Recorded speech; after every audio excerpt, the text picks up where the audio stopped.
대한민국 에스테틱 기준을 만들고 있는 아르케즈의 이미경입니다. 오늘은 에스테틱 파먹기라는 제목을 달고 질문을, 가장 많은 질문 들어온 것부터 한번 하나씩 풀어나가 보도록 하겠습니다. 오늘은 제일 쉽고도 어려운 질문입니다. 잘 되고 있는 샵의 공통점을 찾아달라, 이런 질문이 들어왔습니다. 그래서 한번 에스테틱을 한번 파헤쳐 보도록 하겠습니다. 잘 되는 샵들을 제가 전국에 3,000개 샵을 컨설팅을 해보니 분명한 건 잘 되는 샵에는 공통점이 있었습니다. 그 첫 번째는요,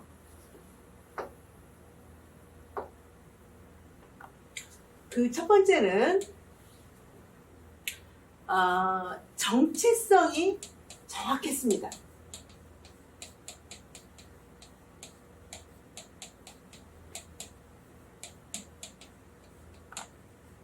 무슨 얘기냐면, 잘 아시겠지만 내가 일식집을 하고 있는 건지 분식집을 하고 있는 건지 한정식집을 하고 있는 건지 밖에서 보나 내부로 들어와서 보나 정체성이 정확하다는 사실입니다. 그래서 고객들이 내가 어떤 니즈가 생기면 내가 어느 집을 가야겠구나라는 것이 그 골목 상권에서는 이미 인지가 되어 있다는 사실입니다. 그래서 그 무엇을 하고 계시든 피부관리실이라는 카테고리 안에 정확한 정체성을 갖고 있는 샵들이 그 골목의 대장이었습니다. 잘 되고 있다는 사실이죠. 그래서 정체성이 정확한 샵을 만드는 것은 굉장히 중요한 것 같습니다. 두 번째는 기본기가 있다는 겁니다. 기본기가 탄탄하다. 이렇게 한번 정리를 해보겠습니다. 자, 그러면 여기서 또 하나 정리가 우리는 필요합니다. 뭐냐면 기본기가 무엇이냐는 거죠. 과연 이 기본기를 무엇이라고 정리하느냐는 굉장히 다른 결과를 만드는 질문의 시작입니다. 무엇을 기본기로 갈 것이냐? 첫 번째, 우리 샵은 나는 마케팅 활동마저도 기본기로 볼 거야 라고 원장님께서 그렇게 결론을 내리셨다라면 그 샵은 마케팅이 잘 되든 안 되든 경기가 좋든 안 좋든 끊임없이 이 마케팅 활동이 이루어지고 있다는 사실입니다. 이걸 우리는 기본기라고 정의를 합니다. 또 우리 소비자들은 아무리 누가 어떤 애 저떤 애 해도 피부 관리실에 요구하는 그 니즈 중에 제일 큰 게 뭐냐면 확실한 임상이었습니다. 그래서 이 확실한 임상을 내는 것도 우리를 기본기라고 정의하는 샵들이 있습니다. 그 샵들은 역시나 고객이 끊임없이 지금 문전성시를 이룬다는 사실입니다. 그래서 기본기도 이 확실한 임상마저도 기본기라고 정의하는 거죠. 또 이것도 기본기로 넣을 수 있습니다. 위생은 어떻습니까? 우리가 생각하기에는 특히 지금 코로나라는 이런 그 예상치 못한 그 바이러스 사태 때문에 모든 소비자들이 어떤 위치에서든 위생에 대한 개념이 지금 굉장히 심각해졌죠. 아마 끝나도 이 문제는 우리 특히 에스테틱에는 굉장히 많이 접목이 될 듯 합니다. 그런데 이런 문제가 발생되기 전에도 이 위생에 대한 부분이 굉장히 깐깐하고 기본이라고 딱 커트라인을 만들어 놓은 샵들은 지금 코로나 사태에서도 큰 피해 없이 잘 풀고 있더라는 사실이었습니다. 그래서 이것마저도 기본기로 넣느냐 안 넣느냐 굉장히 중요한 거죠. 그래서 또 네 번째 잘 피부관리실에서 정의되어 있지 않는 CRM에 대한 부분입니다.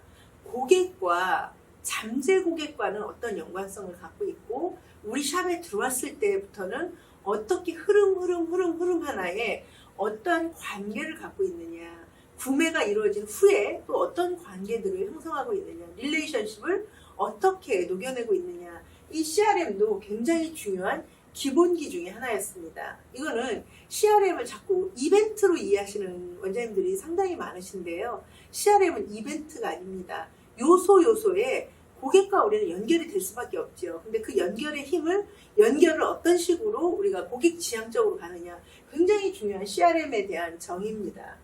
그리고 다섯 번째는, 결국은 잘 되는 샵들은 모든 거에 매뉴얼과 그리고 그걸 실천한 시스템을 갖추고 있다는 사실입니다. 매뉴얼과 시스템이 있으면 사실은 샵들이 올보다는 내년이, 내년보다는 후년이 훨씬 더 좋아집니다. 그리고 성장도 굉장히 탄탄하게 해나갑니다. 그런데 늘 이 매뉴얼과 시스템을 못 갖추다 보니 올보다 내년이 좋아지는 게 아니라 늘 우리는 허덕이는 거죠. 그래서 잘 되는 샵들은 이렇게 기본기가 굉장히 탄탄하다는 사실을 저는 원장님들을 통해서 제가 수백 번, 수천 번을 제가 정말 알게 됐던 사실이고요.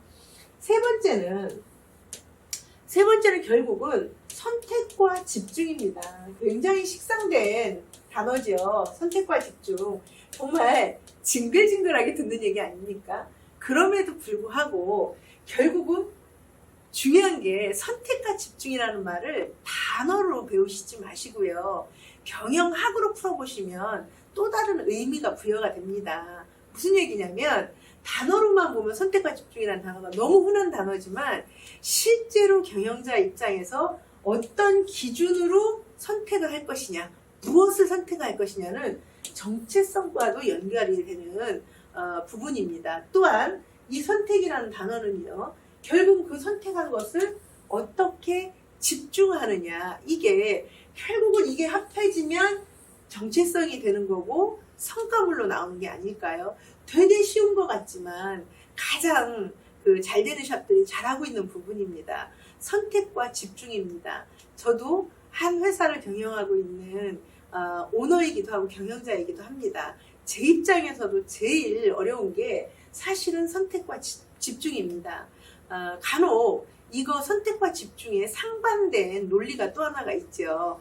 뭐냐면, 경쟁사에 대해서 잘 알아라, 시장의 흐름을 잘 알아라 라는 이야기가 상반된 논리가 있습니다.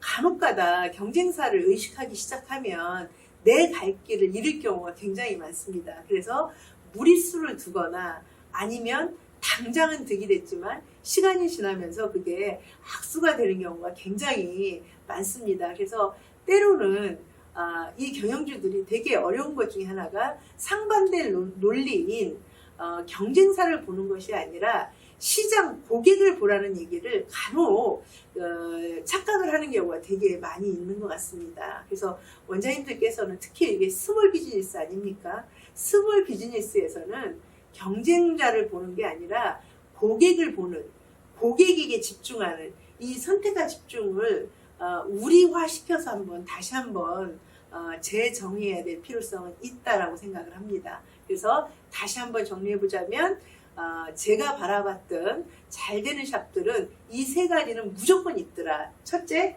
정체성이 확실하다. 고객이 외부에서 보나 내부에서 들어와서 보나, 이 샵은 이거는 진짜 잘하는구나 라고 다 설득이 될 수 있는 이런 정체성이 확실한 샵들이 잘 되고 있었고요.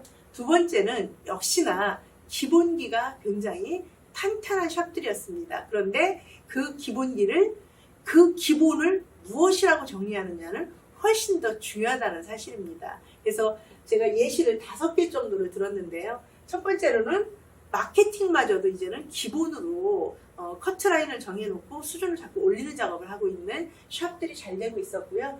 두 번째로는 그래도 아직도 불변은 피부관리실의 니즈는 소비자들로 하여금 확실한 임상입니다. 그래서 그 확실한 임상을 내는 거에 대한 실력을 갖추고 있는 샵들이 잘 되고 있었고요. 세 번째는 시대에도 맞는 얘기지만 위생에 대해서 굉장히 깐깐한 샵들이 역시나 꾸준히 잘 되고 있는 샵이었습니다.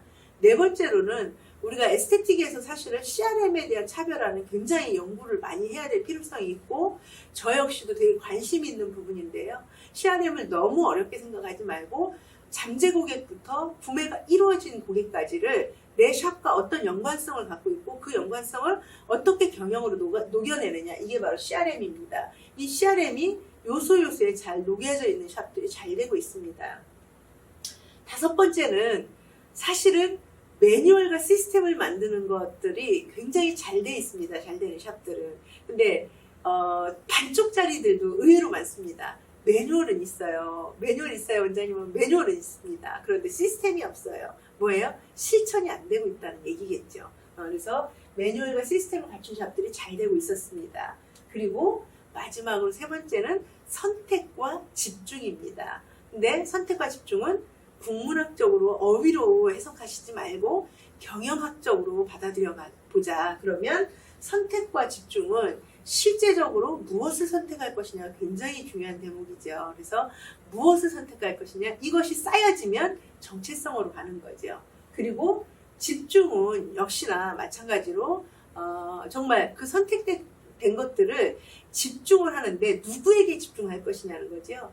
고객에게 집중하는 거죠. 고객에게 집중을 하면 두 번째, 이 기본기가 또 굉장히 탄탄해지는 결과를 만듭니다. 이 세 가지가 제가 바라봤던 잘 되는 샵들로부터 우리가 배워야 될 점이라고 저는 정리를 해보았습니다. 다음 2탄에서 또 뵙도록 하겠습니다.